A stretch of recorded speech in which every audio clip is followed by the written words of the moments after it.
Time pass करेंगे मुझे तो अच्छा तो टाइम पास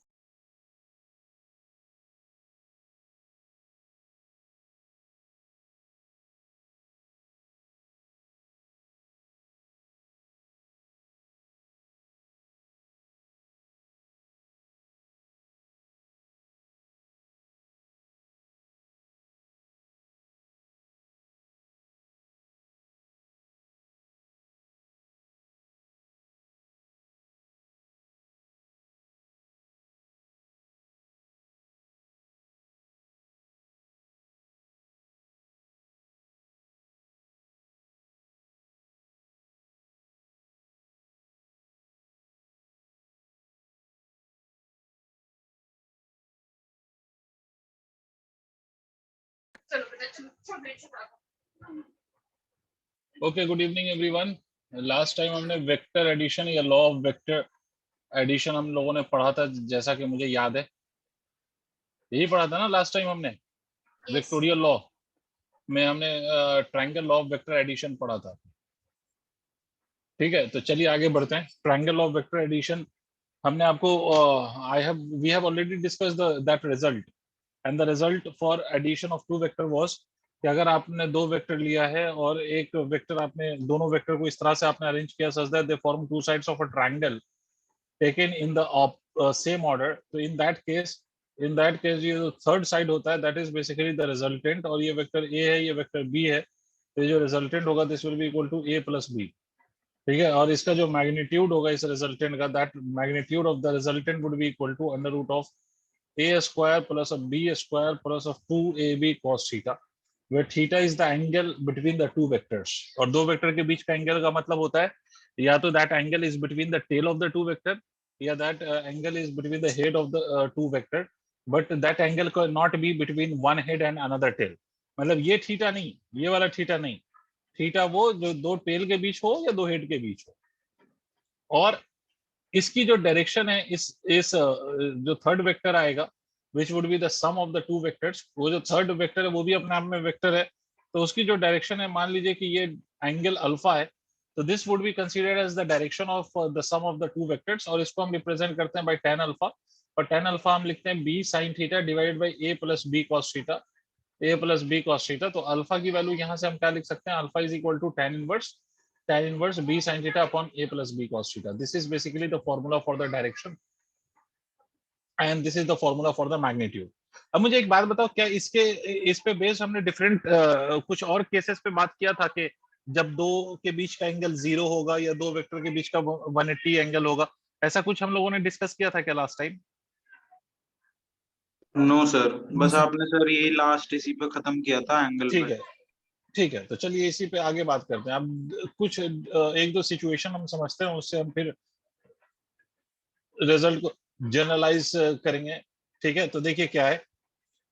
मान लीजिए सर पहला केस, अगर मान लीजिए कि दो वेक्टर्स हैं and these two vectors are parallel to each other, I mean कि दोनों के बीच का जो एंगल है that is equal to 0 degree. मतलब these two vectors are parallel to each other. अगर दो वेक्टर एक दूसरे से पैरेलल है तो उस केस में अगर हम मैग्नीट्यूड निकालें ऑफ द रिजल्टेंट, तो what would be that magnitude? It would be equal to a square plus b square plus of 2ab cos theta that is equal to cos 0। ठीक है, तो थीटा की value यहाँ पर 0 है तो cos 0 आपने लिख दिया। cos 0 की वैल्यू 1 होती है तो इसको आप लिखेंगे a square plus b square plus of 2ab, because cos 0 is 1, तो a square plus b square plus of 2ab हो गया। इसको बच्चों, मेरे मेरे प्यारे बेटे, इसको हम a plus B the whole square भी लिख सकते हैं। इसका आप रिजल्ट आप लिख सकते हैं a प्लस बी। देखिए आप, ये रिजल्ट आप लिख सकते हैं a प्लस बी। इसका मतलब समझ में आया? इसका मतलब ये है कि अगर दो vector they are in the same direction, तो you don't need to apply this whole formula, you just can simply add them.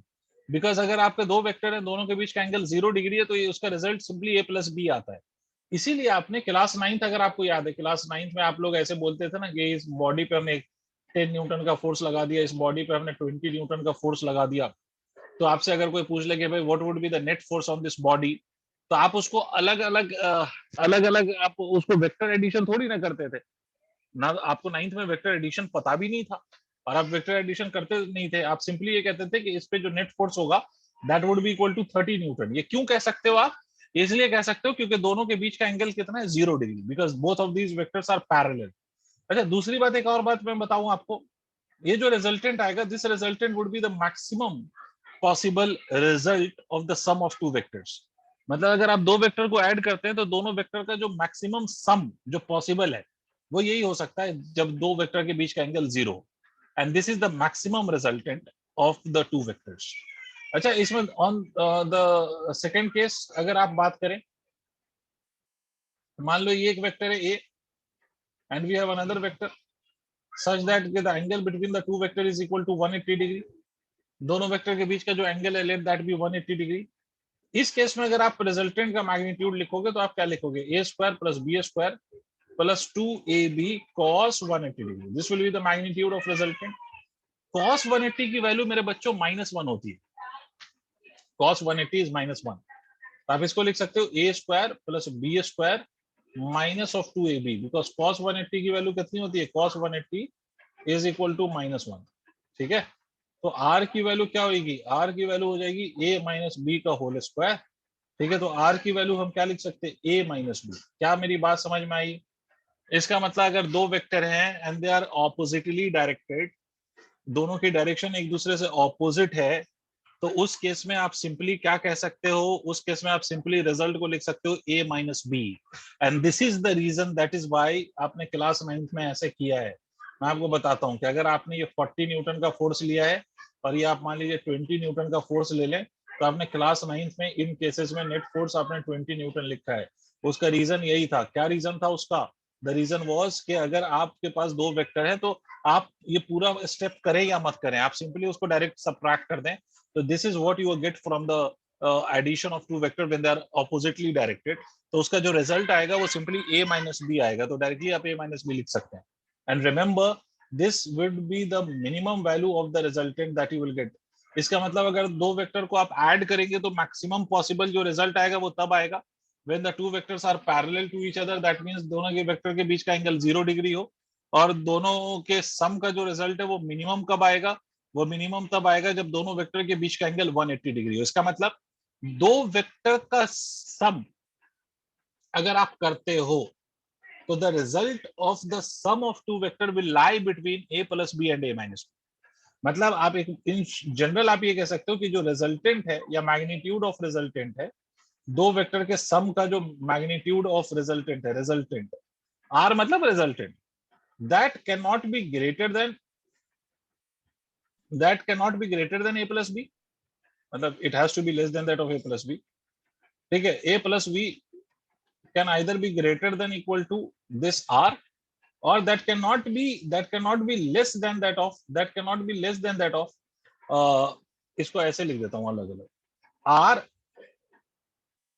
को मैक्सिमम पॉसिबल कितना हो सकता है, a प्लस बी, और मिनिमम कितना हो सकता है, a माइनस बी। तो r की जो वैल्यू है वो किसके बीच में लाई करेगी, a plus B and a minus B के बीच में आपका r लाई करेगा। r लाइज बिटवीन, या magnitude of resultant of two vector lies between a plus B and a minus B. आपका रिजल्ट a प्लस बी से ज्यादा नहीं हो सकता और a माइनस बी से कम नहीं हो सकता। पहले इसको नोट करो तो मैं इसका मतलब समझाता हूँ और थोड़ा सा सर जल्दी से।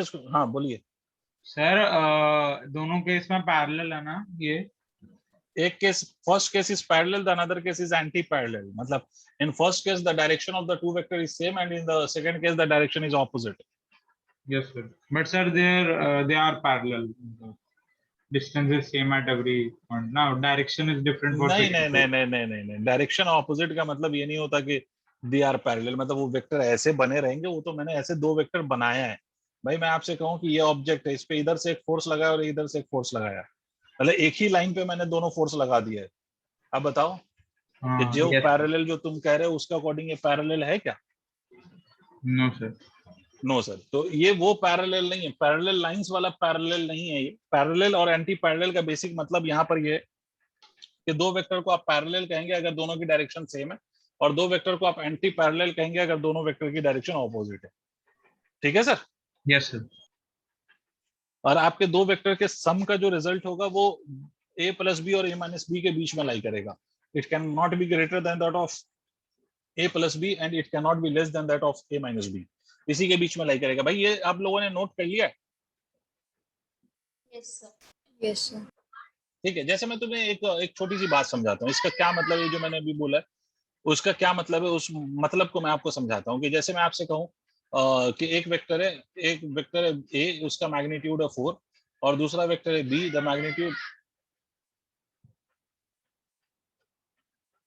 Magnitude of the second vector is 10। एक वेक्टर है जिसका मैग्नीट्यूड है ए, और दूसरा वेक्टर है जिसका मैग्नीट्यूड है बी।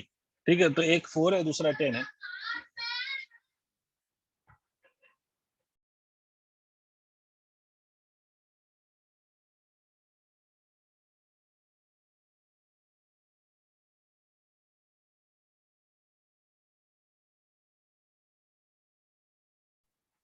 एक वेक्टर है जिसका मैग्नीट्यूड 4 है, और दूसरा वेक्टर है जिसका मैग्नीट्यूड 10 है। आपसे मैं कहूं कि a plus b, which of the following is not possible for the sum of two vector? Which of the following magnitude? Sir क्या आप एक बार और बता सकते हैं, आपने क्या बताया था अभी, वो मेरा डिस्कनेक्ट हो गया था। एक मिनट रुको। Resultant, which of the following magnitude of resultant is not possible? मैंने ये बताया, पूरा तो नहीं बता पाऊंगा भाई। कि मैंने सिंपली ये बताया था कि अगर दो वेक्टर के बीच का एंगल 0 डिग्री होगा तो दोनों वेक्टर का सम जो है that would be a plus B, और दोनों वेक्टर के बीच का एंगल अगर 180 डिग्री होगा तो उनका जो सम होगा that would be a minus B. और मैंने आपसे ये बोला था कि किसी भी वेक्टर का जो सम है वो a प्लस बी की वैल्यू से ज्यादा नहीं हो सकता और a माइनस बी की वैल्यू से कम नहीं हो सकता। ठीक है, अब जैसे ये क्वेश्चन मैंने दिया है, इसमें 4 ऑप्शन में दे रहा हूँ। एक ऑप्शन है सर आपका, एक ऑप्शन मैं आपको देता हूँ 15, दूसरा ऑप्शन मैंने आपको नहीं, which of the following are not possible, दूसरा ऑप्शन मैं आपको दे देता हूँ कि सर दूसरा ऑप्शन इज 12, तीसरा ऑप्शन मैं दे देता हूँ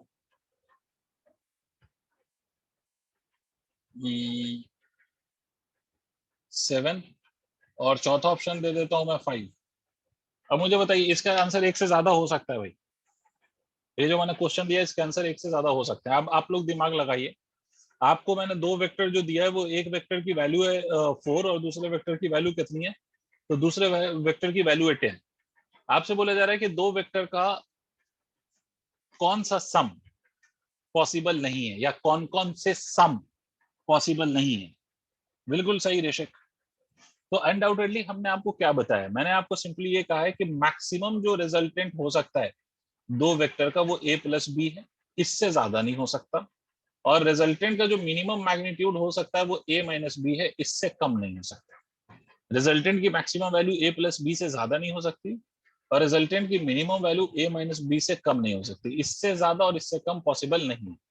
अब देखो 15 अगर आप देखोगे तो 15 इज ग्रेटर देन 14, मतलब यहाँ पर इस सिचुएशन के अकॉर्डिंग आप रिजल्टेंट का मैक्सिमम देखो तो 14 आएगा और मिनिमम देखो तो 4 आएगा। 4 से कम नहीं हो सकता। ये मिनिमम कितना आ गया? 4 आ गया ना, तो 4 से कम नहीं हो सकता।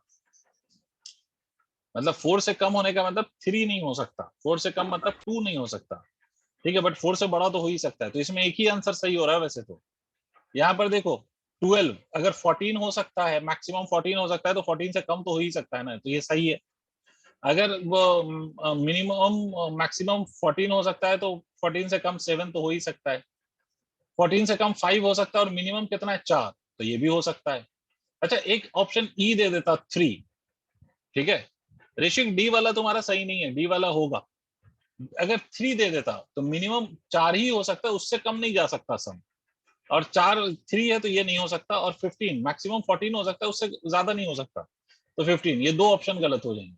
अब समझ में आया आप लोगों को? अगर दो वेक्टर का मैग्नीट्यूड आपको गिवन है तो उसका जो सम है वो a प्लस बी से ज्यादा नहीं हो सकता और a माइनस बी से फर्दर और छोटा नहीं हो सकता। सर ये फिर से समझा दो, मिनिमम वाला समझ नहीं आया। अरे मिनिमम का क्या मतलब हुआ भाई? मिनिमम मतलब अगर 4 है तो 4 से छोटा नहीं हो सकता ना, 4 से कम नहीं हो सकता, मगर 4 से ज्यादा तो हो सकता है ना भाई। मिनिमम का क्या मतलब होता है भाई? मिनिमम मान लीजिए कि मिनिमम वैल्यू 10 है, इसका क्या मतलब है? क्या क्या उससे भी कम हो सकती है क्या वैल्यू? ऋषिक यस सर। मुझे, तुम मिनिमम समझे नहीं शायद। मिनिमम का क्या मतलब होता है कि वो लीस्ट है, उससे नीचे हम नहीं जा सकते। आ रही बात समझ में? तो लीस्ट यहां पर कितना है? तो लीस्ट यहां पर 4 है।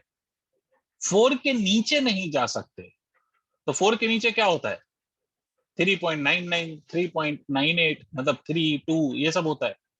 5 जो है वो 4 से छोटा है या 4 से बड़ा है? यार इतना बड़ा भी है। नहीं समझ में, इतना भी नहीं समझ में आना, तो इतनी बात याद रखो, इसका जो आंसर है 4 और 14 के बीच में, 4 से लेके 14 तक की किसी भी वैल्यू के लिए ये आंसर हो सकता है। ना तो ये 4 से नीचे जा सकते हो, ना 14 से ऊपर जा सकते हो। सर लेकिन इसका जैसे आंसर 4। सर अगर हम A4 ही रहने देते, B1 कर देते, A4 रहने देते और B1 कर देते, ठीक। हाँ बोलिए। यस सर, तो सर 3 हो जाता मिनिमम। हाँ सही सी बात है, इसका मतलब 3 से और छोटा नहीं आंसर हो सकता था उस केस में। हाँ सर, तो इसमें 1 क्यों नहीं है सर मिनिमम? सर मतलब सर ये 4 कैसा है सर माइनस करके, ये नहीं डू समझ यू रहा। Understand the value of minimum? Minimum की मीनिंग पता होती है? मिनिमम समझते हो क्या होता है? Do you understand what is meant by minimum? Yes sir. क्या मिनिमम का मतलब क्या उससे छोटी और वैल्यू पॉसिबल है? No sir. अब सुन, ये 4 कैसे आया भाई? दो वैल्यूज जो दो वेक्टर हैं, एक है 10 और दूसरा है 4। मिनिमम मैंने क्या बोला है? a माइनस बी या b माइनस ए। ये लिखने पे कंफ्यूज मत हो जाओ, ये ज्यादा में से कम वाले को मैंने सब्ट्रैक्ट कर दिया, तो प्रॉब्लम? ऐसे कंफ्यूज हो गए क्या? Yes sir. फिर से सुनो, मिनिमम का क्या मतलब? मिनिमम का मतलब माइनस में नहीं, मैग्नीट्यूड निकाल रहे हैं ना। एक बात याद रखिए, दिस इज द मैग्नीट्यूड रेशिक। और मैग्नीट्यूड का क्या मतलब होता है कि मैग्नीट्यूड में अगर निगेटिव वैल्यू भी आ रही है तो वो पॉजिटिव ही तो होती है ना। सर 6 नहीं आएगा 4 की जगह? अच्छा मैंने अच्छा माइनस मैंने सर कैलकुलेशन मैं गलत तभी किया सर है क्या? कंफ्यूज हो रहा हूँ सर, क्योंकि अरे तो ये सीधा बोलना कैलकुलेशन में गलती है सर। 10 minus 4 is 6 not 4। अरे यार तुम भी ना। सर तो A और D सही होगा। तो फिर ये पॉसिबल नहीं होगा। Yes my mistake. तो ये पॉसिबल नहीं होगा। ठीक है बिल्कुल सही, कैलकुलेशन गलत थी। Thank you. अब सबको समझ में आ गया what is maximum what is minimum? Yes sir. Yes sir. ठीक है, अब देखिए ये तो हो गया मैक्सिमम। अच्छा इसमें एक और कंडीशन याद रह जाए तो अच्छी बात, नहीं याद रहे कोई बड़ी बात नहीं। भाई एक बात तो समझ आ गई, दो वेक्टर सेम डायरेक्शन में होंगे तो सिंपली ऐड कर लेंगे, दो वेक्टर ऑपोजिट डायरेक्शन में होंगे तो सिंपली सब्ट्रैक्ट कर लेंगे। और दो वेक्टर अगर मान लीजिए 90 डिग्री के एंगल पर है, these are the two vectors which are at an angle of 90 degree A and B, तो इस केस में इसका मैग्नीट्यूड क्या होगा? तो that would be written as equal to a square plus b square plus of 2ab cos 90। 2ab cos 90, अगर दो vector 90 degree के एंगल पे है तो cos 90 आ जाएगा सर। और cos 90 की वैल्यू कितनी आ जाएगी? 0। तो r इज इक्वल टू कितना हो जाएगा? a square plus of b square. ये आएगा सर सीधा। मतलब अगर आप देखो तो ये it is nothing but Pythagoras theorem. भाई अगर दो वेक्टर एग्जैक्टली 90 डिग्री पे हो जाएं तो यही तो हो गया ना, hypotenuse will be the resultant. और हाइपोटेनियस का मैग्नीट्यूड यही तो होता है, परपेंडिकुलर का स्क्वायर प्लस बेस का स्क्वायर। अच्छा इस केस में अगर आप डायरेक्शन देखें अल्फा, तो tan ऑफ अल्फा इस केस में आप क्या लिखेंगे? tan ऑफ अल्फा होता है मेरे बच्चों b sin theta upon a plus b cos theta. यहाँ पर दो वेक्टर के बीच का एंगल देखेंगे, टेल के बीच का एंगल तो 90 ही रहेगा ऑब्वियसली।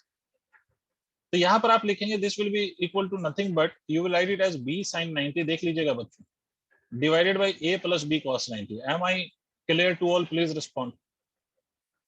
Yes sir. sin 90 की वैल्यू 1, cos 90 की वैल्यू 0, तो tan अल्फा इस केस में सीधा सीधा क्या आ जाएगा? b by. इसमें एक स्पेशल केस हम ये कह सकते हैं कि अगर मान लो कि दो वेक्टर 90 डिग्री पे हैं, ये tan alpha b by A आया है। अगर मान लीजिए कि if b is exactly equal to a, अगर b की जो वैल्यू है वो a के बराबर हो, b की वैल्यू अगर a के बराबर हो इस केस में, तो क्या आप ये कह सकते हो कि tan alpha would be nothing but b by b that will be equal to 1। इसका मतलब अगर दो वेक्टर 90 डिग्री पर हैं और दोनों वेक्टर के मैग्नीट्यूड्स इक्वल हैं, तो उसका रिजल्टेंट आपको पता है, तो अल्फा की वैल्यू कितनी आ जाएगी? 45 डिग्री। इसका मतलब समझे, इसका मतलब है कि अगर ये 2 मीटर का वेक्टर है, ये भी 2 मीटर या न्यूटन लिख दो, जो भी कह लो, ये 2 न्यूटन फोर्स का एक वेक्टर है, ये 2 न्यूटन फोर्स का एक वेक्टर है, तो इसका जो रिजल्टेंट होगा ना वो एग्जैक्टली कितने एंगल पे आएगा? वो इस केस में 45 डिग्री के एंगल पे आएगा। नहीं आया? पॉइंट नोट कर लो जल्दी से। अब इस पे एक कुछ 2-3 क्वेश्चन करते हैं हम on the law of vector addition, triangle law of vector addition, उसके बाद फिर हम पैरेललोग्राम लॉ पे बात करेंगे, फिर पॉलीगॉन रूल पे बात करेंगे। ठीक है, तो इसको जल्दी से नोट करिए सर। अब we are in position to solve few question based on this formula.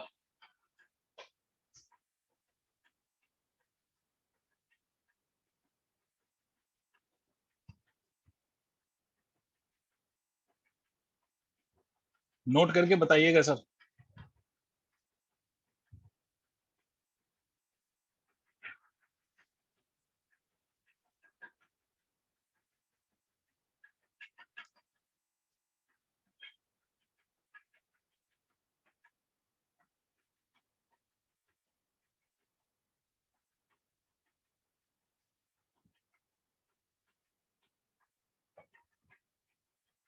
Sir, done. Done, sir.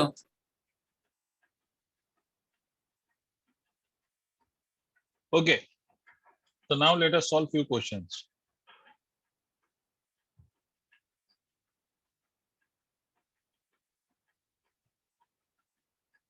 पहला क्वेश्चन कि अगर मान लीजिए कि आपको सर सीधा सा एक क्वेश्चन मैं दे रहा हूं कि ये आपके दो वेक्टर्स हैं, वेक्टर है, बस सीधा सा जल्दी से मुझे सॉल्व करके बताना है। ये वेक्टर है जिसका मैग्नीट्यूड है लेटर से इसका मैग्नीट्यूड है 2 मीटर। दूसरा वेक्टर है बी, इसका मैग्नीट्यूड है लेटर से 4 मीटर। मतलब ये दो डिस्प्लेसमेंट के वेक्टर हैं, ये दो वेक्टर हैं, इसके मैग्नीट्यूड्स 2 और 4 गिवन है आपको। आपसे बोला गया कि the angle between them is equal to 37 degree. 37 नहीं लेते, the angle between them is equal to 60 degree मान लीजिए। ठीक है, तो आपको बताना है कि what is the magnitude of resultant. सिर्फ फॉर्मूले पर पुट करके मुझे आंसर बताओ एंड इट्स डायरेक्शन।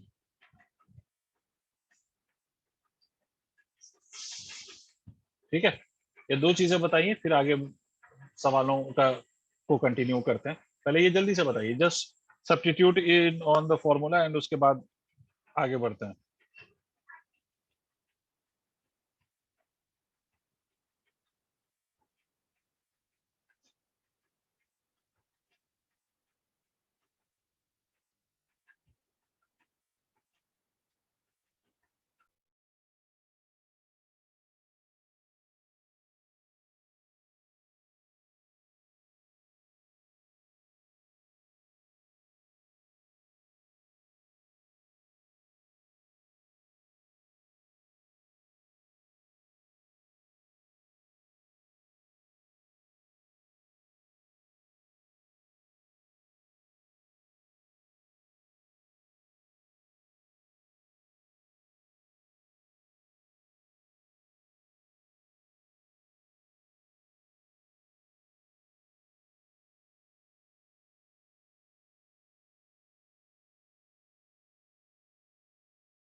सर एक आंसर आया मेरे पास √28 for the magnitude of resultant of two vectors that I have given in on the screen. Sir सीधा सवाल है, मैग्नीट्यूड अगर हमें निकालना है तो मैग्नीट्यूड की वैल्यू क्या होगी? रिजल्टेंट का जो मैग्नीट्यूड आएगा that would be equal to what? That would be equal to 2 का स्क्वायर प्लस 4 का square plus of twice of a into b into cos 60। cos 60 की वैल्यू मैं डायरेक्टली पुट कर रहा हूँ 1/2 होती है। ठीक है, तो ये 2 से ये 2 कैंसिल हो जाएगा, तो आपका जो रिजल्ट आएगा that would be equal to 4 plus of 16 plus of 8। ठीक है, तो that will be equal to obviously √28। अब इसमें आपको डायरेक्शन बोला गया, तो डायरेक्शन के लिए आपको मालूम है tan alpha is equal to b sin theta. b आपको ऑलरेडी मेंशन्ड है, तो that will be equal to 4 times of sin of 60 degree divided by a plus b cos of 60, तो 2 plus of 4 cos of 60 degree, यही लिखेंगे आप। तो tan alpha की value क्या हो जाएगी? tan अल्फा की वैल्यू हो जाएगी 4 sin 60, तो sin 60 की वैल्यू कितनी हो गई? 1/2। ठीक है, divided by 2 plus of 4 cos 60, cos 60 की वैल्यू कितनी हो गई? √3/2। ठीक है, तो ये आप लिख लीजिए, तो ये कितना हो जाएगा 2 और ये 2 प्लस 2√3, मेरे हिसाब से तो ये आ रहा है, देखो ये आएगा tan ऑफ अल्फा की वैल्यू, ये 2 और ये 2 2 जो 4, तो 2√3, तो 2 से 2 कॉमन ले लीजिए, तो ये tan ऑफ अल्फा मेरे हिसाब से जो आएगा that will be equal to 1/1 plus √3। तो अल्फा की वैल्यू आप बेसिकली हमें अजूबे से ये पर्टिकुलर के लिए हमें नहीं पता कि ये कितने एंगल पे ये होगा, ये कितने एंगल पे होगा हमें ये नहीं पता, तो हम सिंपली इसको tan इनवर्स के फॉर्म में छोड़ देंगे। हम इसको लिख देंगे 1/1 प्लस ऑफ √3। हम सिंपली इसको tan के फॉर्म में छोड़ देंगे और क्या लिख देंगे 1 प्लस ऑफ 1/√3। हो गया सर?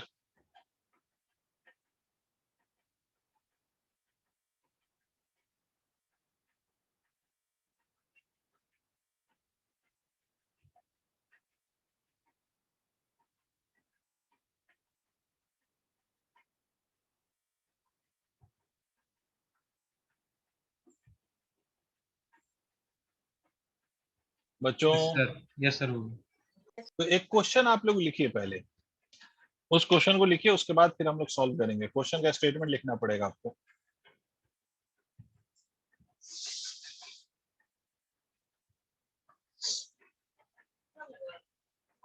क्वेश्चन का स्टेटमेंट लिखिएगा, the magnitude of resultant of two equal vectors, the magnitude of resultant of two equal vectors, the magnitude of resultant of two equal vectors is equal to the either vector. The magnitude of resultant of two vector is equal to the either vector. The magnitude of resultant of two equal vector, the magnitude of result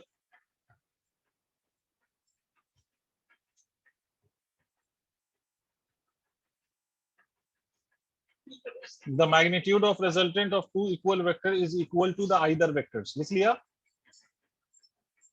Yes, sir. Find the angle between the two vectors. Find the angle between the two vectors. I'll explain you the question first. Find the angle between the two vectors. Find the angle between the two vectors. I'll explain you the question first. Listen to it carefully. भाई आपसे ये कहा जा रहा है कि भाई दो वैल्यूज हैं और उन दोनों वैल्यू का मैग्नीट्यूड सेम है। भाई अलजेब्रा में ये पॉसिबल नहीं है। जैसे मैं आपसे कहूं अलजेब्रा में, अगर मैं आपसे कहूं कि 4 + 4 को ऐड करो 8 हो जाए, क्या ये पॉसिबल है कि if you add up two value 2 4 को 4 के साथ ऐड करो, विल यू गेट 8 और will you get 4? Obviously you will get 8. On adding 4 with itself you will get 8, right? क्या ऐसा पॉसिबल हो सकता है अलजेब्रा में कि मैं 4 और 4 को ऐड करूं और रिजल्ट 4 आए? क्या पॉसिबल है? No, sir. ये कभी भी पॉसिबल नहीं है अलजेब्रा में, ठीक है? It is never possible. But vector में ये पॉसिबल है। वेक्टर में ये पॉसिबल है कि आप 4 को 4 के साथ ऐड करिए और रिजल्ट 4 आए, 2 को 2 के साथ ऐड करिए और रिजल्ट भी 2 आ जाए। ये वेक्टर्स में पॉसिबल है। बट कब पॉसिबल है? एक ही सिचुएशन है जब ये पॉसिबल है, और वो सिचुएशन क्या है कि जब दोनों वेक्टर के बीच का एंगल एक पर्टिकुलर एंगल होगा। और मैं पहले ही बता रहा हूं कि अगर दो वेक्टर के बीच का एंगल 120 डिग्री हो और दोनों वेक्टर आपस में इक्वल हैं, तो उसका रिजल्टेंट भी उसी के बराबर आएगा। तो मैं नहीं आया। अगर दो वेक्टर है, एक वेक्टर 2 है, दूसरा वेक्टर भी 2 है, और इन दोनों के बीच का जो एंगल है that is equal to 120 degree, तो इसका जो रिजल्टेंट आएगा वो उसकी वैल्यू भी 2 आएगी। क्या मेरी बात समझ में आई? टेल मी यस और नो। Yes, sir. भाई सब नहीं बोल रहे। खैर, तो क्वेश्चन का सोल्यूशन सुनिए। यहाँ पर आपसे क्वेश्चन में कहा जा रहा है कि अगर आप एक वेक्टर ले लें जिसका मैग्नीट्यूड a है, तो a की वैल्यू मान लो x है, तो सर दूसरा वेक्टर भी x है, और आपसे क्वेश्चन में कहा जा रहा है कि जो रिजल्टेंट आया उसकी वैल्यू भी कितनी है? x है। ठीक है, तो दो इक्वल वेक्टर्स हैं, दो इक्वल वेक्टर हैं, और उसका जो रिजल्टेंट का मैग्नीट्यूड है वो भी इक्वल है टू द आइदर वेक्टर। तो आपका क्वेश्चन ये कि भाई थीटा की वैल्यू बताओ। Did you understand the question? Everyone please respond. आप लोगों को क्वेश्चन समझ में आया अब? Yes, sir. तो देखिए सर, आपको कुछ नहीं करना है। आपको रिजल्टेंट के फॉर्मूले पे पता है कि रिजल्टेंट का मैग्नीट्यूड, देखो आपको कुछ मत करो, ये वेक्टर के रिजल्टेंट का मैग्नीट्यूड है r = a² + b² plus of 2ab cos theta. ये आपका मैग्नीट्यूड ऑफ रिजल्टेंट है। r की वैल्यू को आप x लिख लीजिए, a की वैल्यू x², b की वैल्यू भी x² plus of twice of x into cos theta. यही तो लिख सकते हैं आप। सॉल्व करिए तो x इज इक्वल टू कितना हो जाएगा बेटा, under root of 2x square plus of 2x square cos theta. अब हमें बेसिकली थीटा की वैल्यू लानी है और x भी हमें गिवन नहीं है, बस इतना सिर्फ पता है कि अगर एक की वैल्यू x है तो बाकी सबकी वैल्यू भी x है, यही हमें पता है। बट x की वैल्यू हमें निकालनी है तो क्या करें, दोनों तरफ हम स्क्वायर करेंगे, स्क्वायरिंग बोथ साइड्स। अगर आप दोनों तरफ स्क्वायर कर दें, स्क्वायरिंग बोथ साइड्स, अगर दोनों तरफ स्क्वायर कर लें तो ये आप लिख सकते हैं x square is equal to, यहाँ पर आप लिख सकते हैं 2x square common into 1 plus cos theta. अगर आप दोनों तरफ स्क्वायर करेंगे तो आपको मालूम है कि भाई राइट साइड का जो स्क्वायर रूट है वो गायब हो जाएगा, that will cancel out due to the square. अगर आप दोनों तरफ स्क्वायर करेंगे तो राइट साइड का जो स्क्वायर रूट है that will get nullify by the square, right. तो एक्स स्क्वायर से एक्स स्क्वायर कैंसिल हो जाएगा, तो 1 प्लस कॉस थीटा की वैल्यू कितनी हो जाएगी, that will be equal to 1/2। तो कॉस थीटा की वैल्यू कितनी हो जाएगी, 1/2 माइनस ऑफ 1। अरे समझ आ रहा है, हाँ ना बोलो। तो कॉस थीटा की वैल्यू कितनी आ गई, माइनस ऑफ 1/2। अब कॉस की वैल्यू माइनस 1/2 कितने एंगल पे होती है, अगर कॉस को उधर ले जाओगे तो यही लिखोगे ना, इनवर्स। भाई यहाँ पर वैल्यू आपको गिवन है, एंगल पता करना है। तो याद रखो कि कॉस 120 डिग्री पर ऐसा होता है, तो 120 डिग्री पे इसकी जो वैल्यू होती है वो -1/2 हो जाती है। तो थीटा की वैल्यू कितनी होगी, तो थीटा की वैल्यू 1/20 डिग्री। सर आपको कैसे पता, क्योंकि मुझे याद है इसलिए मुझे पता है, और कोई रॉकेट साइंस नहीं है, मैंने कुछ अजूबा नहीं किया, because I know the result, that is why I am writing कि भाई कॉस की value -1/2 will be at an angle of 120 degree.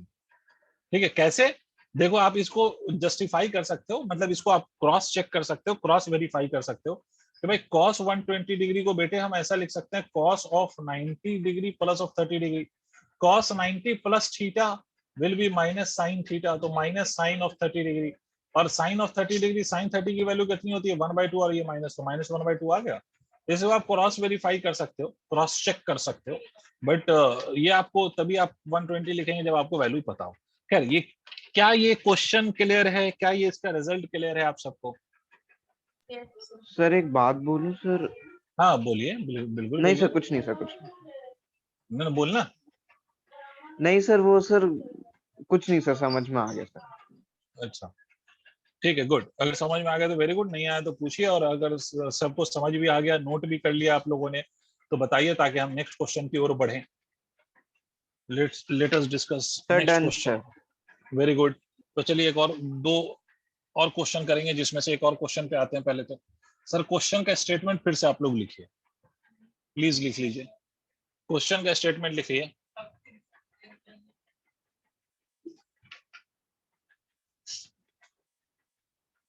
Two forces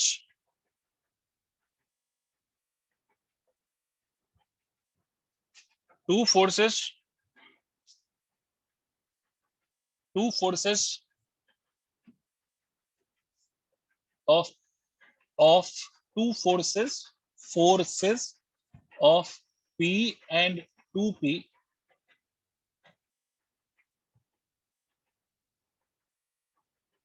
acts at a point. Two forces P and 2P acts at a point. Acts at a point. If first force is doubled and second is increased by 20, the direction of resultant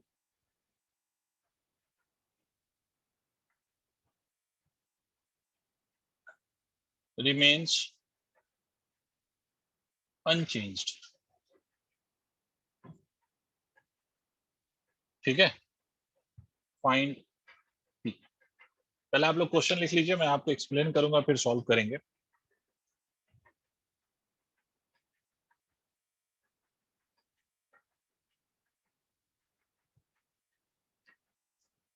sir आपने increased by के बाद क्या लिखा है? Increase by 20, this is 20। Okay sir, thank you.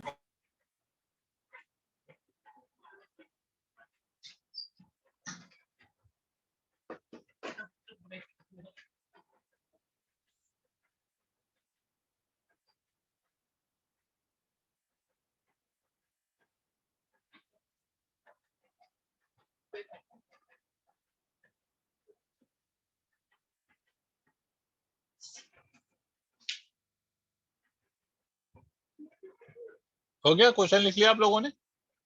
Yes sir. अब ध्यान से सुनिएगा सर, आपसे कहता है कि दो फोर्स है, एक की वैल्यू P है, दूसरे की वैल्यू 2P है। तो दोनों फोर्स को अगर आप ऐड करोगे तो उसका कुछ रिजल्टेंट आएगा और उस रिजल्टेंट की कोई डायरेक्शन होगी, राइट? तो आपसे कहता है फर्स्ट केस में कि when the forces are P and 2P, when forces are P and 2P, तो P को आप A मान लो और 2P को आप B मान लो। तो इस केस में आप इसके डायरेक्शन की value P and 2P, let the direction of magnitude of resultant is alpha. तो मतलब उस केस में आप ये मान लीजिए कि इन दोनों का जो रिजल्टेंट आया ना उसकी डायरेक्शन अल्फा है। तो मतलब क्या है बेटा, क्या हम ऐसे लिख सकते हैं कि tan alpha is nothing but b sin theta, that is 2p times of sin theta divided by p plus of 2p cos theta. Tell me yes और नो? Yes sir. Yes, ठीक है, sir. डायरेक्शन का तो यही formula होता है। आप direction का फॉर्मूला आप एज इट इज लिख दीजिए, ये पहली चीज आ गई। अब आपसे कहता है कि हमने क्या किया, इन द सेकंड प्लेस हमने जो फोर्स P था उसको ट्वाइस कर दिया और जो 2P था उसको 2P प्लस 20 कर दिया। When forces becomes 2P and 2P plus 20, then also direction of magnitude of resultant is alpha। According to the question क्या है कि जब आपका ये फोर्सेस जो P था उसको आपने 2P कर दिया और जो 2P था उसको 2P प्लस ऑफ 20 कर दिया, तब भी जो डायरेक्शन है वो कितनी रह जाती है? Then also it is alpha. मतलब direction remains unaltered, direction does not changes. वो डायरेक्शन अभी भी कितनी रह जाएगी? अल्फा ही रह जाती है। तो इसका मतलब हम क्या लिख सकते हैं दूसरे केस में? फिर से हम लिखेंगे direction tan alpha, but tan alpha will be written as equal to what? जो 2P था it has now become 2P plus 20, तो you will write it as 2P plus of 20 multiplied by sin theta. Tell me yes और no? Because दो vector के बीच का angle आपने change नहीं किया है। क्या बोलते हो आरुषि? डिवाइडेड बाय ये जो P था वो कितना हो जाएगा? P विल बिकम 2P और जो 2P है उसकी जगह क्या लिखेंगे? 2P plus of 20। अरे हाँ ना बोलो भाई। तो 2P plus of 20 times of what? Times of cos theta. Is it clear? Tell me yes और नो? देखो ये दोनों इक्वेशन अगर क्लियर है तो उसके बाद ही हम सॉल्व करेंगे। See whether you are convinced with the two equations और नॉट।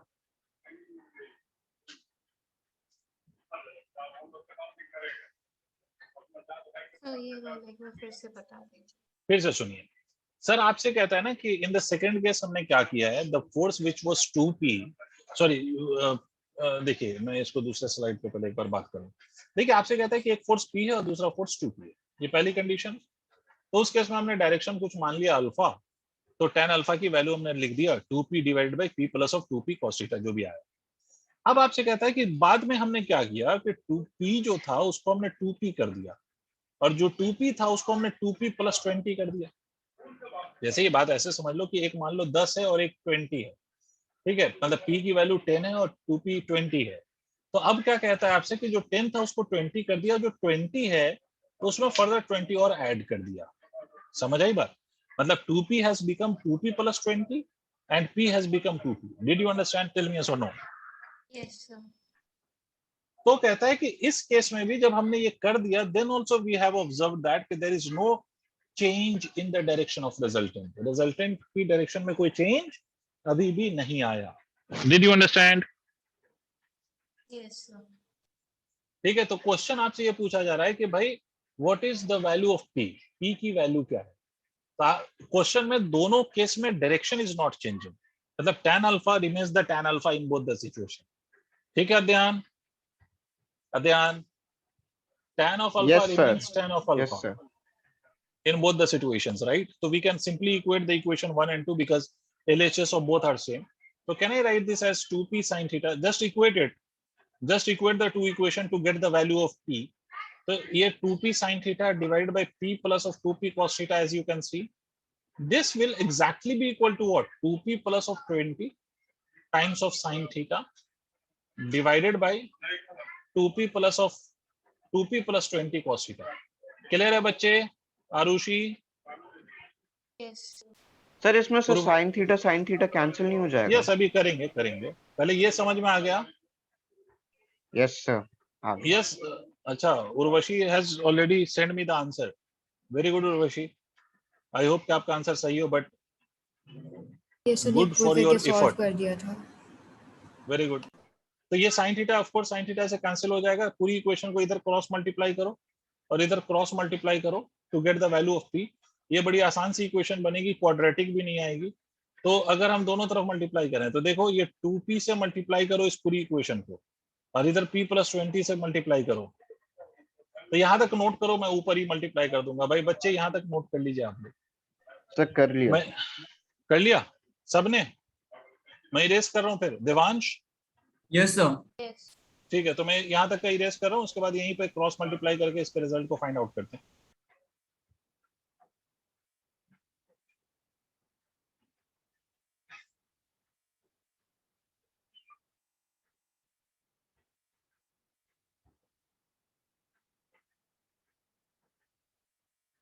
देखिए जब इसको क्रॉस मल्टीप्लाई करेंगे तो 2p first will be multiplied with 2p, तो this will become 4p² plus of ये 2p वाला जो टर्म है, इस पूरे 2p plus of 20 cos theta से मल्टीप्लाई होगा, तो 2p this will become 4p² cos theta.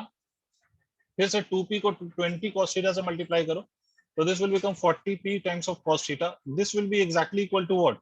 अब इधर क्रॉस मल्टीप्लाई करो, पहले p से इस पूरे फॉर्म को मल्टीप्लाई करो, तो ये हो जाएगा 2p² plus of 20p plus of ये 2p cos थीटा से इसको मल्टीप्लाई करो, तो ये हो जाएगा 4p² cos theta plus of 40p cos theta.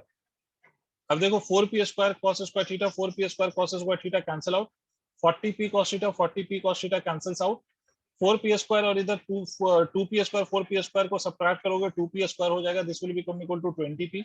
p से 1p कैंसिल्स आउट, तो p की वैल्यू आ गई 10। Very good Urvashi, your answer is absolutely correct. तो p की वैल्यू 10 आ गई, p हमें निकालना था, p की वैल्यू 10 आ गई। क्लियर?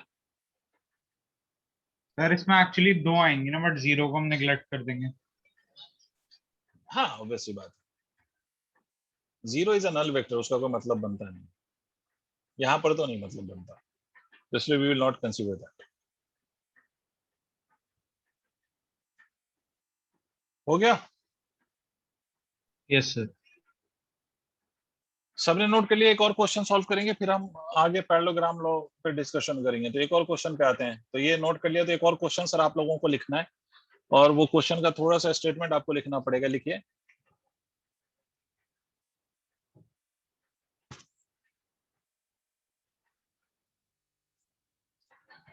सर बोलूं? 1 मिनट सर। Yes, sir. ठीक है, तो मैं बोल रहा हूँ। सर क्वेश्चन है कि the sum of magnitude of two forces is 18 newton. Sir question है कि the sum of magnitude of two forces is 18 Newton and the magnitude of their resultant is 12 Newton. If resultant makes an angle of 90 degree with the vector of a smaller magnitude, then vector makes an angle of 90 degree with a smaller magnitude, then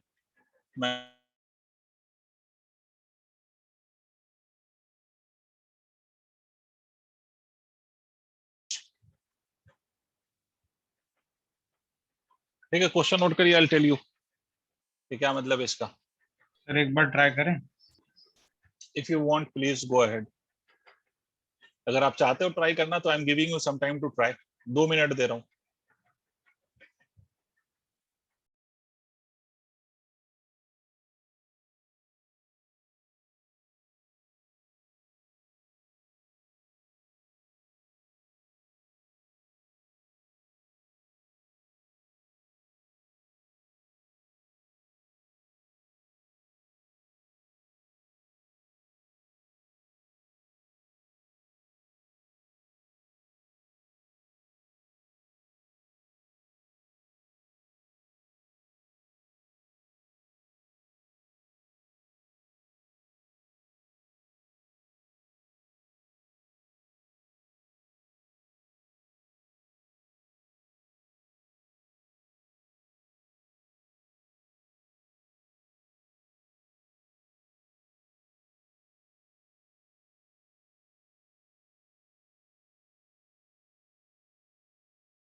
चलिए sir मैं बताता हूँ अब, because it's been more than 2 minutes now.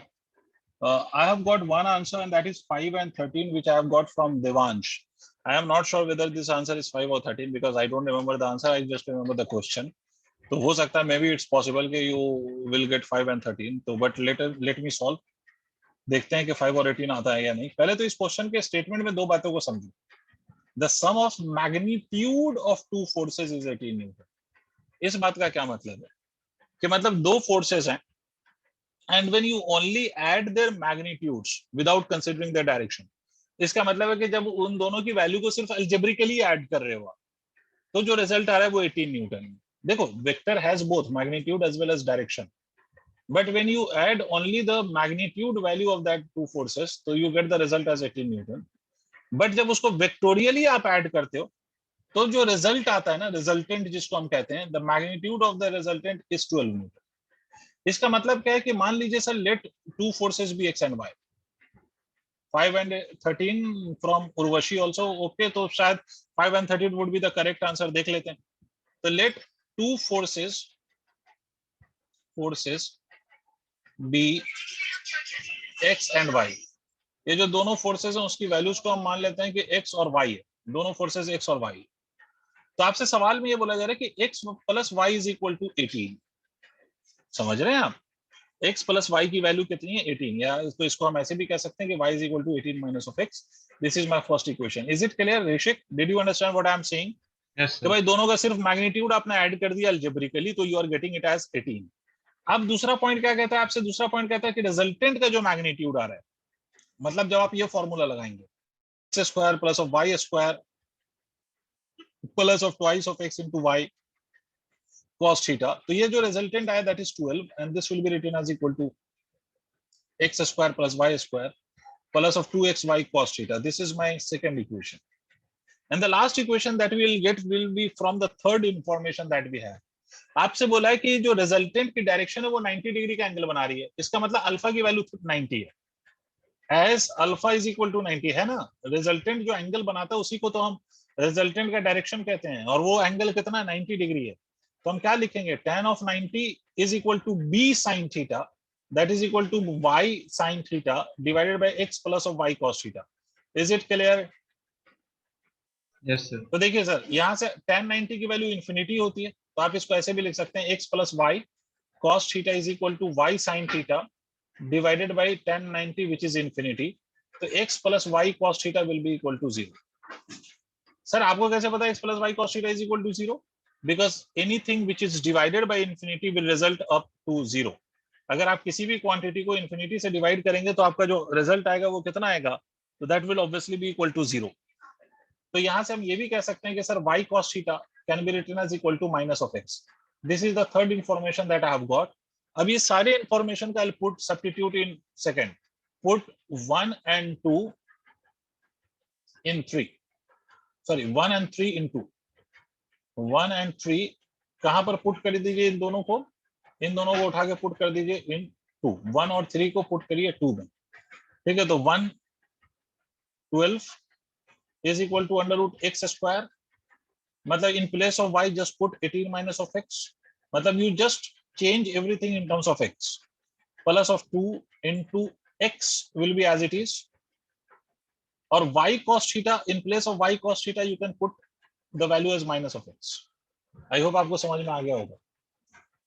अब क्या करिए? दोनों तरफ स्क्वायर कर दीजिए. Squaring both sides. Squaring both sides, दोनों तरफ स्क्वायर कर दीजिए. यहां से आपको x की वैल्यू निकल आएगी. देख लीजिए आप लोगों को समझ में आया है पूरा कॉन्सेप्ट या नहीं. दोनों तरफ स्क्वायर कर दीजिए. स्क्वायर करेंगे तो ये 144 हो जाएगा. This will become x square और प्लस ऑफ ये इसका a माइनस b का होल स्क्वायर करो तो 18 square is I guess 324 plus of x square minus of 36x minus of 2x square. Solve करके देखो, you will get the value of x. Once you get the value of x, finding the value of y is not a big deal. तो अगर आपको x की value पता चल गई तो you can get the value of y. सही ऋषिक? Sir वो जीरो वाला पार्ट समझ नहीं आया. कहाँ zero? x plus y cos theta is equal to y sin theta divided by tan 90 लिखोगे? हाँ सर। tan 90 की वैल्यू इन्फिनिटी होती है ऋषिक, यस सर। और किसी भी क्वांटिटी को अगर आप इन्फिनिटी से डिवाइड करेंगे तो the result will become zero. भाई क्यों? क्योंकि अगर आप किसी भी नंबर को, आप सोचिए ना, 4 डिवाइड बाई 0 कितना आता है? आप किसी नंबर को 0 से डिवाइड करिए, कितना सर कोई आएगा? वैल्यू ही नहीं आती। इन्फिनिटी आती है, अनडिफाइंड। हाँ सर। उसी को इन्फिनिटी कहते हैं ना। तो क्रॉस मल्टीप्लाई कर लो, इन्फिनिटी इधर ले आओ, 0 उधर ले जाओ, 4 by infinity is equal to 0 नहीं हो गया? हाँ सर। वही करा है बेटा। अगर हम किसी नंबर को 0 से डिवाइड करते हैं तो रिजल्ट इज अनडिफाइंड, मतलब इन्फिनिटी लिखते हैं हम। और तो उसका उल्टा हो गया कि अगर हम किसी नंबर को इन्फिनिटी से डिवाइड करेंगे तो result will be 0।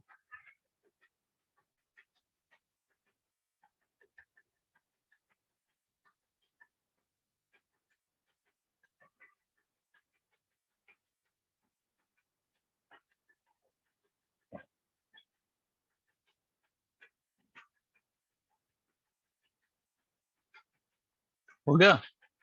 1 minute sir.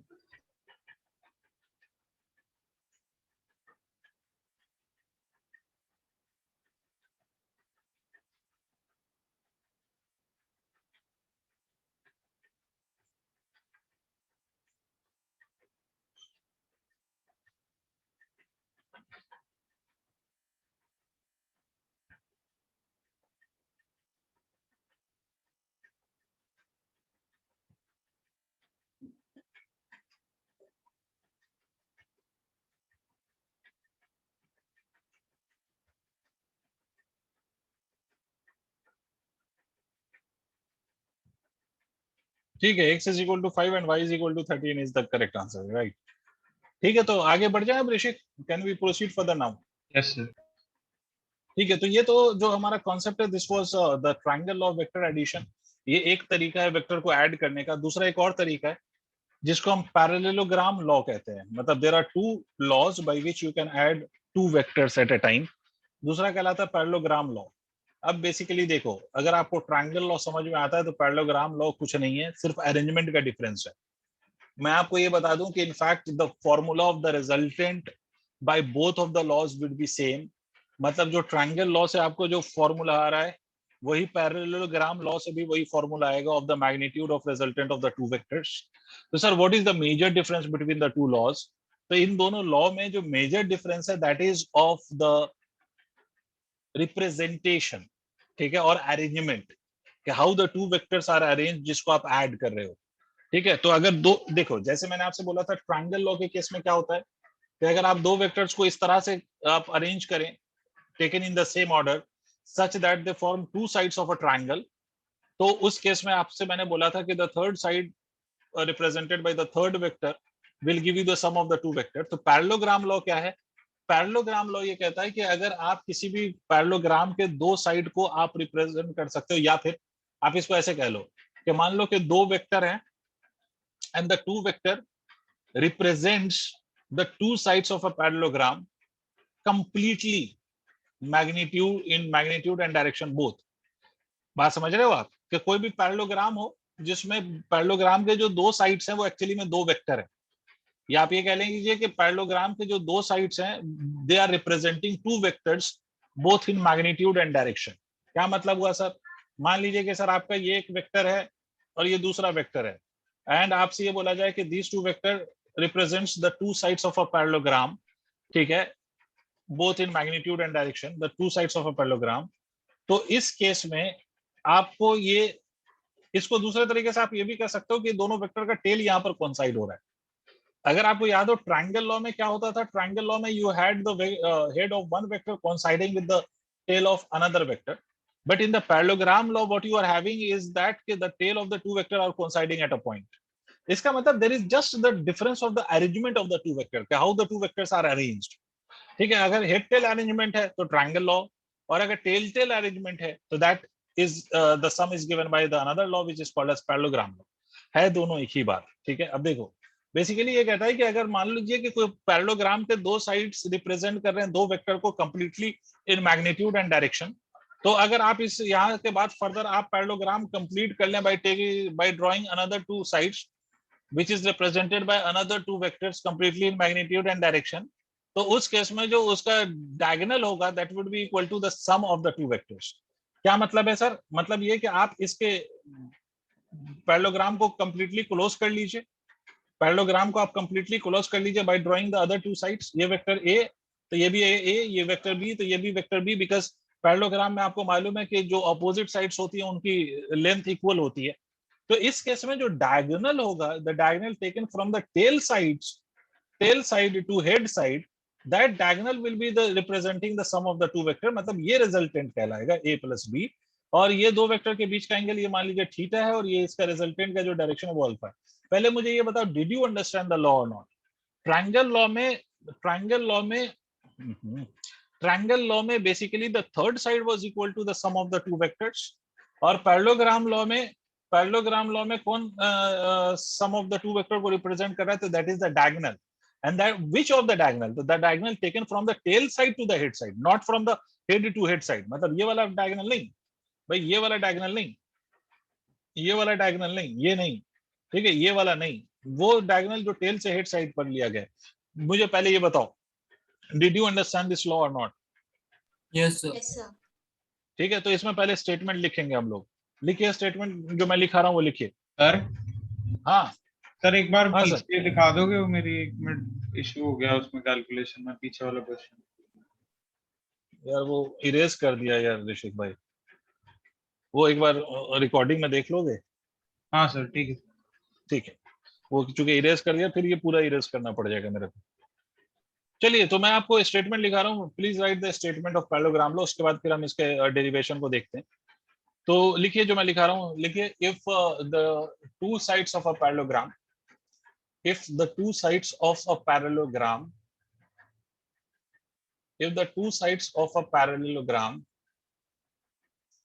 represents if the two sides of a parallelogram represents if the two sides of a parallelogram represents if the two sides of the parallelogram represents the two vector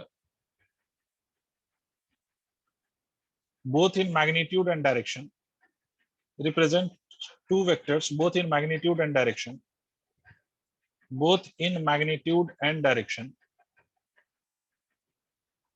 ठीक है. Then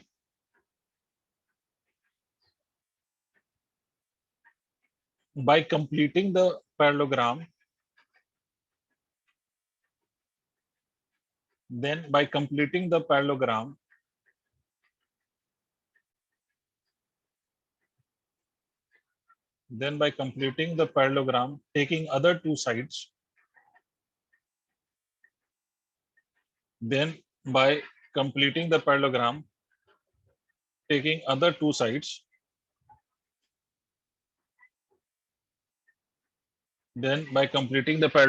taking other two sides, the diagonal drawn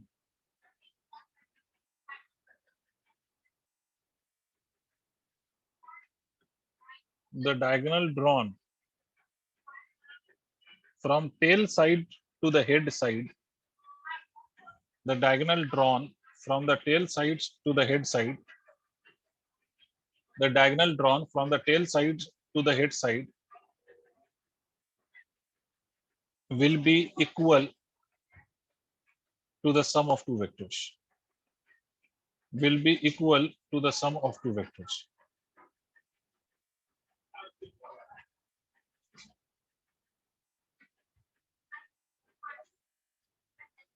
sir एक बार last का दोबारा से repeat कर दीजिए. मुझे खुद नहीं पता मैंने क्या बोला है. मैंने शायद ये बोला है कि if the two sides of a parallelogram is represented by two vectors, या नहीं सॉरी, मैंने ऐसे बोला है कि if two sides of a parallelogram represents two vectors both in magnitude and direction, then by completing the parallelogram by drawing other two sides, the diagonal taken from tail side to the head side will be equal to the sum of two vectors. Thank you sir. यही बोला शायद मैंने. Yes sir. ठीक है, okay. So this is the diagonal, and obviously the angle between the tail of the two vector will be called as the angle of the two vectors, or angle between the two vectors, angle between the two vectors. और दूसरा इसका जो angle जो resultant बनाएगा with one of the vector, angle जो resultant बनाएगा with one of the vector, that will be called as its direction. तो अब इसका रिजल्टेंट की मैग्नीट्यूड क्या होगी, आप देखो, आप लोगों को खुद ही समझ में आ जाएगा कि हो क्या रहा है। आपको मैं स्टार्टिंग बता रहा हूँ, बाकी फर्दर मैं ड्राइव नहीं करूंगा, सिर्फ स्टार्ट सुन लो इसका। देखो फिर से हमें ये रिजल्टेंट चाहिए, मैग्नीट्यूड ऑफ रिजल्टेंट चाहिए, रिजल्टेंट का हमें मैग्नीट्यूड पता करना है। फिर से जैसे मैंने बताया था, अगर आपको याद हो इससे पहले जो हमने करा था, मान लीजिए ये O है, ये A है, ये B है, ये C है। मुझे बताओ ट्रायंगल लॉ में हमने क्या किया था, what we did in the case of triangle law to drive the result. हमने ट्रायंगल लॉ में क्या किया था, किसी को याद है? Yes sir. क्या किया था बताइए सर उसमें सर जिसमें जैसे पॉइंट बी है वहां से परपेंडिकुलर ड्रॉप किया था, ओए को एक्सटेंड करके, मतलब इसको एक्सटेंड करके परपेंडिकुलर ड्रॉप किया था। वेरी गुड ऋषिक भाई। तो यहाँ से हम इस पर परपेंडिकुलर ड्रॉप कर लेते हैं। तो ये अगर हम परपेंडिकुलर ड्रॉप कर लें और ये वाला अगर एंगल थीटा है तो अनडाउटेडली ये वाला एंगल भी थीटा होगा। पैरेललोग्राम है ये, गलत तो नहीं बोल रहा मैं, क्योंकि पैरेललोग्राम के अपोजिट साइड्स इक्वल होते हैं। तो भाई मेरे, अगर ये वाला एंगल थीटा है बच्चों, अगर ये एंगल थीटा है तो यहाँ भी ये एंगल थीटा ही तो होगा। अरे क्या होगा? Yes sir. अरे नहीं समझे, बेसिक सी ज्योमेट्री, ये एंगल थीटा तो ये भी एंगल थीटा। आप खुद सोचो, तुम खुद सोचो कि अगर आप यहाँ पे ये ड्रॉ कर दीजिए तो आपको ये ट्रायंगल दिखाई दे रहा है, ये राइट एंगल ट्रायंगल ये दिखाई दे रहा है आपको। ये आपका ये पॉइंट को कुछ डी मान लीजिए, तो ये हो गया OD और ये B, ये आपका रिजल्टेंट है, ठीक है। ये एंगल अल्फा है और ये आपका ये ट्रायंगल बन गया। इस ट्रायंगल में हमें क्या चाहिए, इस रिजल्टेंट की वैल्यू चाहिए। तो क्या आप यही नहीं लिखेंगे फिर से कि OB का square is equal to OD का स्क्वायर प्लस ऑफ DB का स्क्वायर? टेल मी यस और नो। अरे हाँ ना बोलो। Yes sir. अब खुद सोचो, OB के स्क्वायर को मैं R स्क्वायर लिख सकता हूँ, OD को मैं क्या लिख सकता हूँ, OD को मैं OA प्लस ऑफ AD का स्क्वायर लिख सकता हूँ प्लस ऑफ DB का स्क्वायर। तुम देखो तुम्हें कुछ याद आ रहा है? OA को, अब इसको फर्दर आप क्या लिखेंगे, OA is nothing but A plus of AD आपको नहीं पता प्लस ऑफ DB, यही तो लिखेंगे। देखिए भाई प्लीज देखिए, ऐसा नहीं कि सिर्फ मेरी एनर्जी वेस्ट कराते जाओ, तुम लोग समझ रहे हो? Yes sir. Yes sir. अब मुझे एक बात सर ये बताओ, तो सेम ही है सर ट्रायंगल लॉ की तरह, बिल्कुल, क्योंकि इसीलिए B, तो मैं इसके आगे सॉल्व नहीं करूंगा। हाँ सर पैरेलल है वो, B और B दो सेम वेक्टर्स हो गए, तो ये सब बस कुछ उसको वही शिफ्ट है। कर दो तो। अब इसमें हम क्या करेंगे, AD और DB की, इसीलिए तो बार बार मैं कह रहा था कि समझे या नहीं, क्योंकि आपको खुद ही ये दिख जाना चाहिए कि सर ट्रायंगल लॉ के डेरिवेशन में हमने सेम टू सेम यही काम किया है। We haven't done anything different, we haven't done anything different. हमने यही सेम टू सेम काम किया है। बात समझ में आ रही है? तो there is no point of driving the result again. Is there any point to drive the result again? What do you say? ये बिल्कुल इसके बाद वही छाप दो ना जो ट्रायंगल लॉ में करा था। बच्चों बोलते नहीं हो यार। Yes sir. Yes sir. Yes sir. ये बिल्कुल वही सेम टू सेम छाप दो उठा के। तो इसलिए मैं इसके आगे फर्दर सॉल्व नहीं करूंगा। कोई दिक्कत? No sir. अब इसमें डायरेक्शन जो भी है ना, वो जो ट्रायंगल लॉ में करा था वही सेम टू सेम, सारे स्टेप्स वही। इसीलिए जो यहाँ पर डायगोनल लिया गया है वो टेल साइड से हेड साइड इसीलिए है। देखो अगर तुम इनफैक्ट अगर तुम देखोगे तो इस वाले लेंथ के अलोंग इसको आप आपस में डिवाइड कर दो तो एक्चुअली में तुम देखो कि ये ट्रायंगल लॉ ही तो बन गया। देखो इसीलिए diagonal has been taken from the tail side to the head side.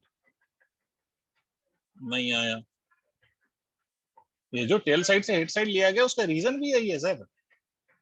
Triangle law में क्या होता है, यही तो होता है ना, टेल साइड से हेड साइड। अरे हाँ ना बोलो। Yes sir. Yes sir. बिल्कुल वही बात है सर। क्लियर? चलिए भाई पैरेललोग्राम, इसका मतलब कि बाय, अगर भाई आपको दो वेक्टर गिवन है, unless I give you arrangement, आप ये नहीं कह सकते कि भाई कौन सा लॉ मैंने लगाया, बिकॉज दोनों लॉ का रिजल्ट यही आना है, under root of a square plus b square plus of 2ab cos theta. तो by seeing the result you can not differentiate between the law. अगर आपने रिजल्ट देखा है तो रिजल्ट के according you can not differentiate the law. Law दोनों तभी differentiate कर सकते हो जब आपको अरेंजमेंट पता हो, ठीक है। By just the result you can not differentiate कि कौन सा लॉ हमने लगाया है। तो इसलिए इस पे हम फर्दर और आगे नहीं जा रहे।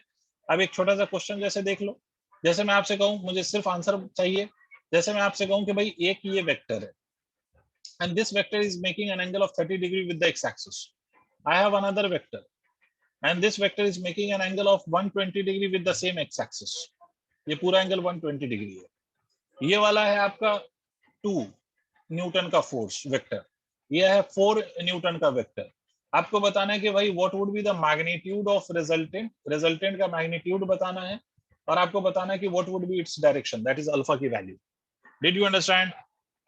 You have to find out two things. One is the magnitude of resultant of two vector. Another, you have to find out the direction.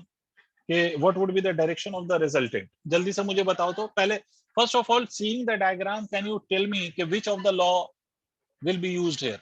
Although result wise तो दोनों में कोई फर्क नहीं है, but on the seeing the arrangement, can you tell me कि कौन सा law यहाँ पर लग रहा होगा? Parallelogram.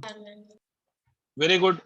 The law which will be applicable to this arrangement is parallelogram law, है ना। Obviously इस situation को अगर आप देखें तो आपको दिखाई दे रहा है कि ये parallelogram law ही यहाँ पर लग रहा होगा, ठीक है।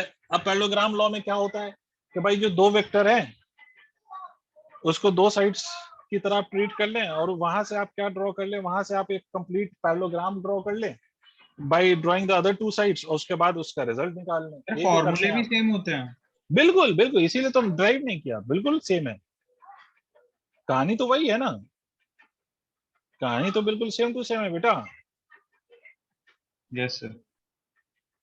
Is it clear to all? Please respond, मुझे आंसर बताओ जल्दी से।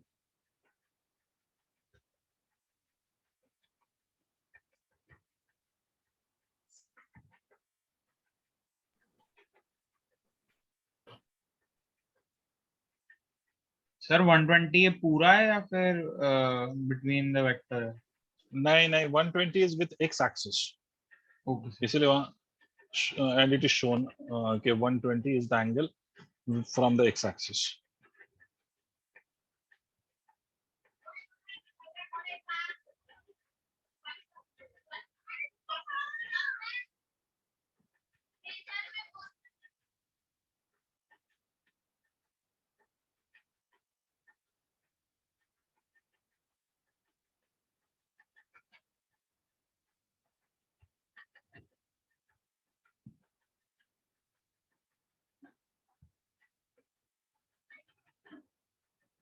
बताइए, आंसर बताइए, ऐसा कोई खतरनाक कुछ तो था नहीं इसमें। Why you people are taking so much of time? Sir वो तो आ गया, वो अल्फा निकाल रहा हूँ।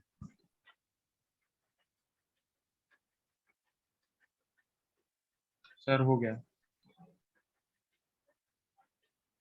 हो गया। देखो सीधी सी बात है कि यहाँ पर जो दो वेक्टर हैं which is to be added, ये जो दो वेक्टर हैं आपको दिखाई दे रहा है कि the two vector which is to be added in this case, इन दोनों वेक्टर के बीच का एंगल अगर आप देखोगे तो that is nothing but 90 degree, ठीक है सर। इन दोनों के बीच का जो एंगल है that is how much, that is equal to 90 degree. इन दोनों के बीच का एंगल यही है 90 डिग्री, कोई दिक्कत? अब ये दोनों का टेल यहाँ पर कोइंसाइड हो रहा है। अगर मैं अरेंजमेंट के बेसिस पे बात करूं तो अरेंजमेंट के बेसिस में ये कह सकता हूं कि दोनों का टेल इस पॉइंट पे कोइंसाइड हो रहा है, तो ऑब्वियसली पैरेललोग्राम लॉ लगेगा, ये दो साइड्स बनेंगे, ये पैरेललोग्राम फॉर्म होगा एंड सो ऑन। ये जो एंगल आएगा this will be called as the direction of the resultant, और ये जो ये graphically this will be called as the resultant. तो फॉर्मूला क्या है अर्ध्यान? फॉर्मूला सिंपल सा है। फॉर्मूला ये है कि भाई A square plus of B square plus of 2 into A into B, वही फॉर्मूला, सब कुछ वही, cos of 90 degree, 90 degree which is the angle between the two vector. तो ये पूरा टर्म जीरो हो जाएगा, तो ये हो जाएगा √20। This is the magnitude of resultant. Clear है sir? Is it clear to all of you whoever is present? ठीक है। और दूसरा क्या, tan of alpha. tan of alpha मतलब डायरेक्शन की वैल्यू निकाल रहे हैं आप, तो tan ऑफ अल्फा की वैल्यू क्या होगी? v sin थीटा मतलब 4 sin 90 divided by a plus b, तो 2 plus of 4 cos of 90। cos 90 will be 0, sin 90 will be equal to 1, तो tan alpha is equal to 4/2। तो alpha is equal to tan inverse 2, क्योंकि हमें नहीं पता कि tan की वैल्यू 2 कितने एंगल पे होती है, तो ये रिजल्ट छोड़ देंगे। तो मतलब ये है कि सर पैरेललोग्राम लॉ आपका एप्लीकेबल है या आप अप्लाई करते हैं, ठीक है, तब जब दो वेक्टर के टेल एक पॉइंट पे कोइंसाइड हो रहे हो ग्राफिकली, अगर अरेंजमेंट आपको ऑलरेडी गिवन है तब। और ट्रायंगल लॉ वहां पर यूज करते हैं जब दो वेक्टर के आपको एक का हेड दूसरे के टेल के साथ कोइंसाइड हो रहा हो। तो this is the difference between the triangle law and the parallelogram law. But अब एक बात समझिए सर, कि either it be the triangle law और it be the parallelogram law, by both of these laws हम एट अ टाइम कितने vector को add कर सकते हैं? Ayushi, how many vectors can be added by using these two laws? चाहे आप triangle law लगाइए या पैरेललोग्राम लॉ लगाइए, how many vectors are being added?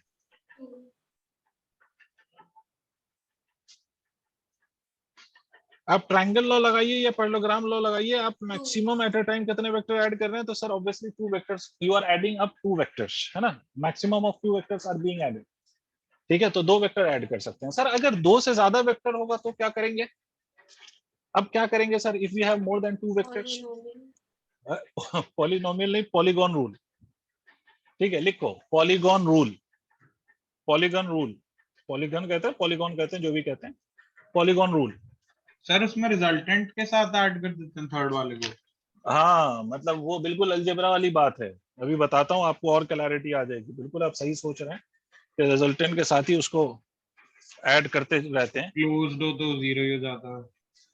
हाँ, और वो कंप्लीटली क्लोज हो जाए तो result will become equal to 0 of course. बिल्कुल सही सोच रहे हैं आप।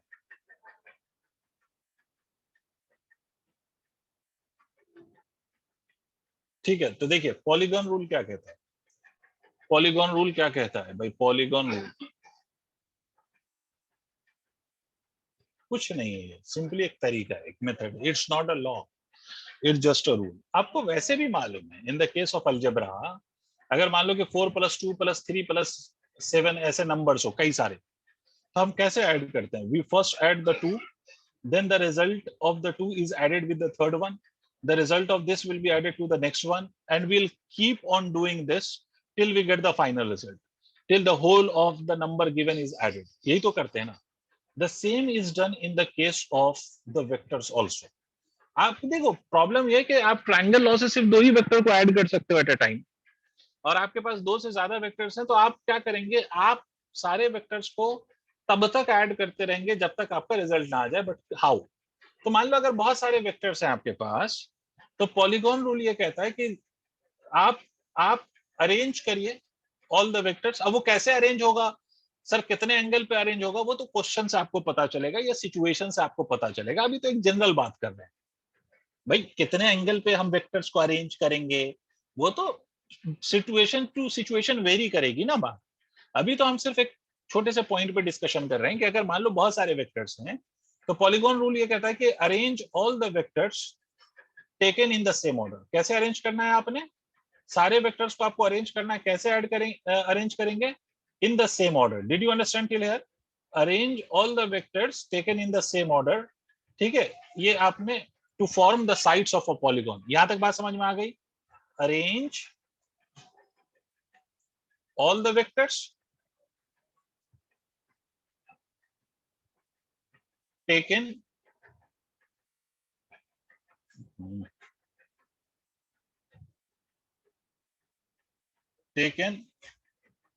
in the same order to form sides of a polygon। यहां तक कोई दिक्कत? अब इसके बाद जो फाइनल वेक्टर आप लेंगे, taken in the opposite order and closing the polygon, ठीक है, मतलब जितने वेक्टर्स को अरेंज करना है वो मतलब ऐड करना है, वो सबको सेम ऑर्डर में ही लेना है आपको। फाइनल वाला जो रह जाएगा उसको आपको अपोजिट ऑर्डर में लेना है, तो वही जो होगा इन सबका रिजल्टेंट होगा। ठीक है, मान लीजिए ये ए है, ये बी है, ये सी है, ये डी है, तो आपका जो रिजल्टेंट होगा यहाँ पर वो सबका सम होगा। But how to find this sum, I will tell you.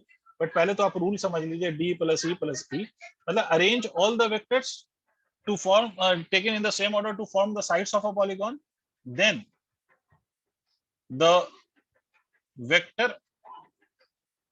taken in opposite order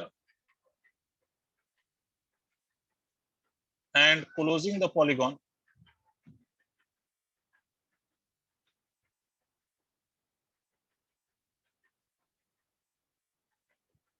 will be